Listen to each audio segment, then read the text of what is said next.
Zona hijau.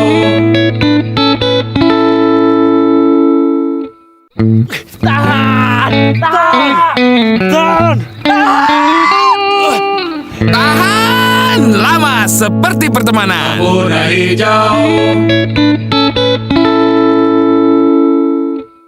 Tahan juga! Tahan! Tahan! Lama seperti pertemanan.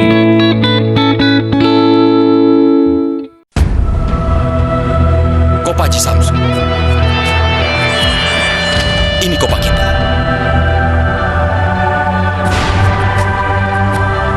Tempat semangat dan harapan menjadi satu. Tempat di mana cinta, kecewa, tangis, dan tawa mengalir dengan deras di nadi kita. Ini medan laga, juga drama yang penuh dengan kejutan. Di mana setiap pertandingan adalah final. Di sini, menyerah bukan pilihan, karena kemenangan adalah mutlak. Ayo, nyalakan semangat kopamu dan berikan dukungan terbaik. Karena teriakan kita akan membangkitkan semangat. Karena genderang kita akan menggetarkan semua lawan. Dan nyanyian kita akan memberikan kemenangan. Inilah ajang pembuktian tertinggi, di mana sejarah akan ditulis di sini dan kita ikut menentukan. Di Kopaji Samsu. Kebanggaan kita.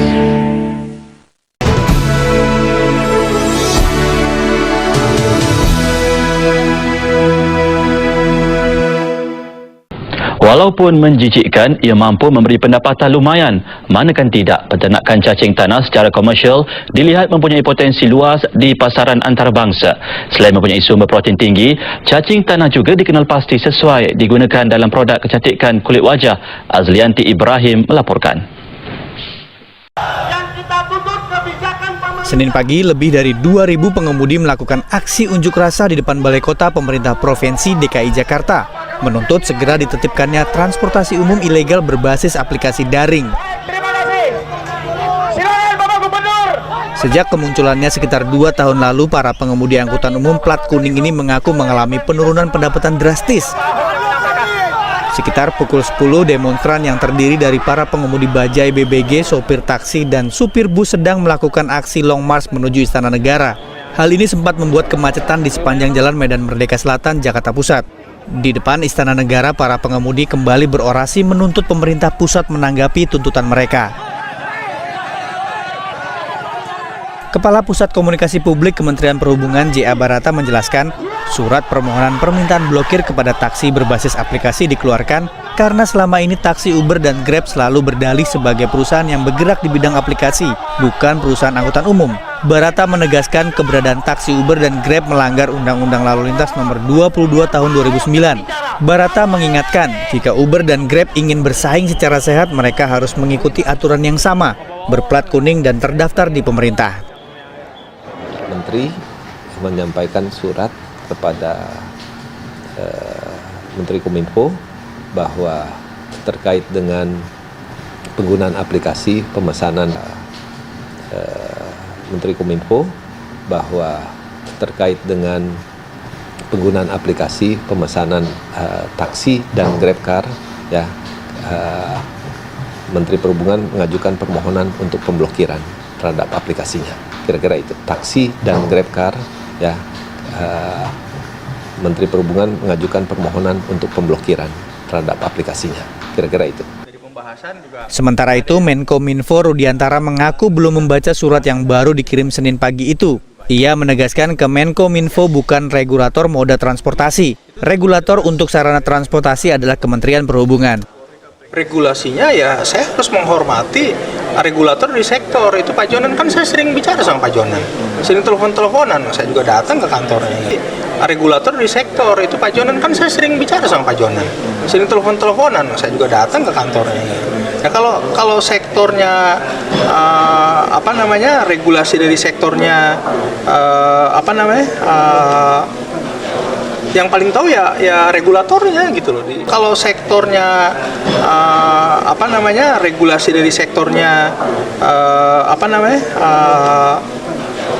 yang paling tahu ya regulatornya gitu loh. Rudiantara belum bisa memastikan tindak lanjut yang akan dilakukan atas rekomendasi Kemenhub tersebut. Tetapi pihaknya akan mengkaji soal data konsumen yang masuk dalam aplikasi itu. Tim Reportase. Unit Pemulihan Saham SRU tidak akan menerima permohonan baru selepas tarikh tamatnya 1 Jun 1999. Dalam kenyataan, Suruhanjaya Security berkata saham pelabur yang belum menghantar permohonan mereka mungkin dibekukan sehingga 1 Desember 1999. Puluhan masa aksi solidaritas masyarakat anti korupsi Provinsi Gorontalo mendatangi Bank BTN cabang Gorontalo pada Kamis siang. Masa aksi meminta tanggapan dari Kepala BTN di mana adanya pencucian uang yang dilakukan oleh Bank BTN terkait PT Pajar Baru dan PT Citra Sugina Utama Makassar dianggap mengambil kredit sebesar 15 miliar rupiah dengan 4 kali pencairan pada tahun 2006 sampai tahun 2011. Padahal PT Jaya Baru tidak pernah melakukan kredit di Bank BTN tersebut. Sebenarnya karena ada teriakan saja, namun demikian kita dengan cepat segera mengamankan sehingga tidak berkembang untuk menjadi gesekan dengan massa besar. Tuntutan yakni meminta Kepala BTN cabang Gorontalo turun dari jabatannya, meminta Kepala Bank BI cabang Gorontalo turun dari jabatannya karena dinilai tidak mampu menangani masalah ini. Dan masa aksi pun meminta Kepala BTN meminta maaf melalui media elektronik maupun cetak selama 1 minggu berturut-turut. Maupun Pemprov Jawa Timur. Agung Wibowo, kontributor Mojokerto, Jawa Timur. Pemirsa, bagi Anda yang bertanya-tanya tentang hilangnya program-program produksi Star TV Group, pastikan Anda tetap bersama Seputar Indonesia.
Pria punya selera.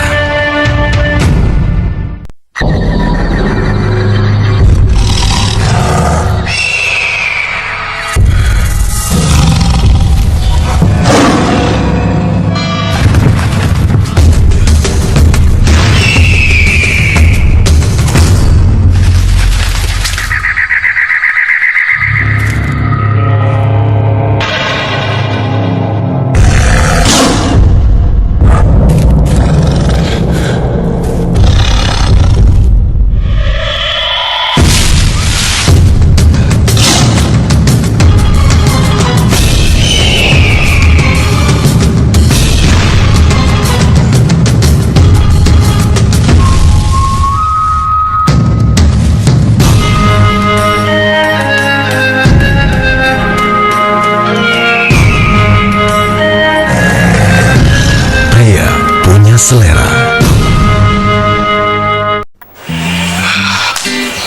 Aku nanti ngomong apa ya? Tarik nafas pelan-pelan. Gue juga grogi. Bro, kok dibiasain? Buktiin dong. Wawancara kerja itu nggak boleh grogi, harus pede. Sok tahu kamu. Iya, kayak pernah aja. Aku ini rajanya wawancara kerja. Udah sering. Hebat, udah diterima. Hampir. Belum diterima, sombong. Kalau aku aja belum, apalagi kalian.